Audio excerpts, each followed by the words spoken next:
I heard that quote several years ago and it really had a big impact on me, but it really hasn't moved from my head to my heart until recently.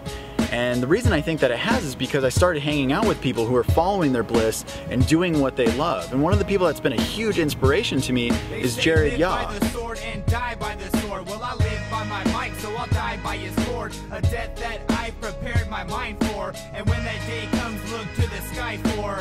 We sat down one day and had a talk, and here's what he had to say.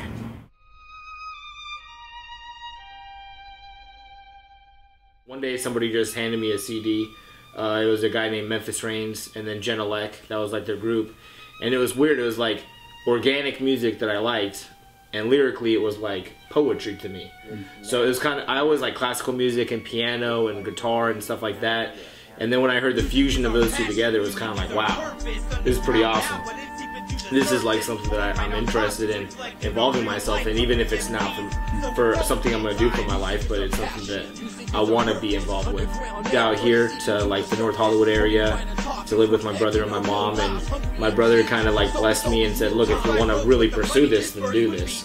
If not, then don't. I used to go to like a lot of parties and stuff like that, and then one of the big things when I was like 18 or 19 with the group of people I hung out with was freestyling.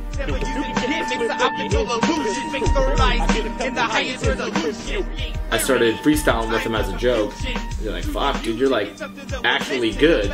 One day I just recorded like a 4-hour freestyle session with these guys, and I listened to it and I was like, you know, I'm not like really good, but not to say be cocky or nothing, but like I'm better than a lot of people at this. I feel like my intentions are good and everything, and maybe I should try it. Others how you want to be treated. Love is a language we all can speak in. Never judge on the outward appearance. We can have a different voice and share the same lyrics. I always had a passion for music, and music was, I look at music like an escape. Like when you listen to music, it's like doing a drug in a sense. Like people do drugs to escape reality, and when I listen to music, it's like an escape from all reality for me.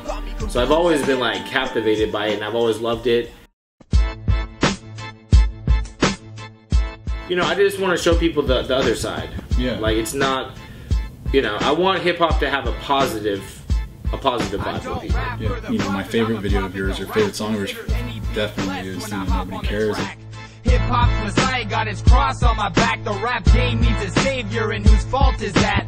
All these MCs who don't write for the love of it, the garbage on the radio, I can't even stomach it. To me, it's cruel and unusual punishment. All this bling bling talk, I think we've had enough of it. It's not like an anti-anything song. It's you know, it's just, hey, if you have it and you came from the bottom and now you have a nice car, that's cool.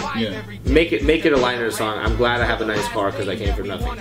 But don't make a whole album glorifying that cars should be your main inspiration for life. I'm not rapping about anything that I don't have. I don't rap about anything that I don't know. And it's just, I try to make it relatable to people that even can't relate to it. You know? Zeros in your checks, nobody cares. That's why rappers fade away like smoke in the air. Cars that you drive, nobody cares. Houses that you buy, nobody cares. One more time, nobody cares. Nobody cares. But I feel like if you're doing something real, everybody that's real is gonna like it. If there's something that you love to do, you feel like you're good at it, or even you feel like you have the potential to be great at it, you should do it, because at the end of the day, if you fail once, you've just learned.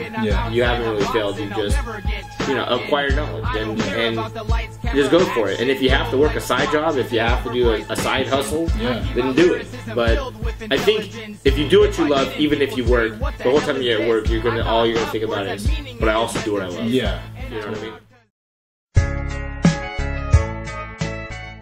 Can I help you? You must be Amy. She must got that Benjamin Button disease, girl, cause she be looking old. Now when I make videos, it's not so much like I have to, it's like, either I have a really funny idea, and I haven't done comedy in a while, but it's either something really funny comes in my head that I wanna pursue and see how it translates to film. I have not eaten for 3 days. May I have some? I am gonna have to duck it out of your pay. You do not pay me? Well, then you could owe me. Okay. That's enough. Or if it's music, I mean, I just have like an inspiration from something to make a music video. like my body separate. I just think it has to hit you, it has to feel right. Yeah. Because if it doesn't feel right, it's going to translate to other people. I mean, it really depends on what your motivation is, because there's a lot of people these days that just see the money aspect that YouTube could provide you, and that's really the main motivation. But if you want to put something on YouTube, just do it. I don't know what path you've taken, but I don't like it. It worries me, Charlie. Well, why don't you hop into the Charlie Sheen Expressway and just enjoy the scenery along the way. And people can see the passion beyond everything else. Yeah. So if you're passionate, people are going to see that. If you're not, if you just want to have a stupid fucking thumbnail with girls' boobs, and you just want to do fast cut edits, and you just want to talk about ridiculous shit, that's going to get old real fast. Hey, what's up, man? What are you doing? Ignoring your bitch ass son. Are you writing poetry? Poetry? Hell no, I'm straight gangster rap, man. You want real fans. You don't want fake fans. You don't want fans that only like you for one thing. You want people that appreciate you. Yeah. But I said if you took a swab off of my album, you could probably clone me because my blood, sweat, and tears is on my album. Jokingly, I said that, and I said it's like my DNA is spinning in your CD player. I want there to be that connection. And some people might hear it and say that sounds like shit, and that's fine, because I think lyrically it's pretty fucking phenomenal, not just because I wrote it, because I really put a lot into it. And some people are going to hear it and be like, holy shit, I'm experiencing something not a lot of people are experiencing. If I were just to give advice, it's like, be yourself, do what you love, don't worry about what everybody else is doing, because what everybody else is doing is dictated by what people are telling you to do, and it changes every year. So don't base your whole life on what people are saying. So instead of always changing what you follow, just do you. Be grateful for every opportunity and thankful for everything it's given you and me. Life is a gift, every second we're breathing, from when we wake up to when we start sleeping. Be grateful for every opportunity and thankful for everything it's given you and me. Life is a gift and I feel so lucky, given to me by the higher power above me. I call him God cause that's what I believe in. Some have a different name, but it's all peace we're seeking. Treat others how you want to be treated. Love is a language we all can speak in. Never judge on the outward appearance. We can have a different voice to share the same lyrics. We need to cherish the time that we're given. Statistically, one of us will die every minute.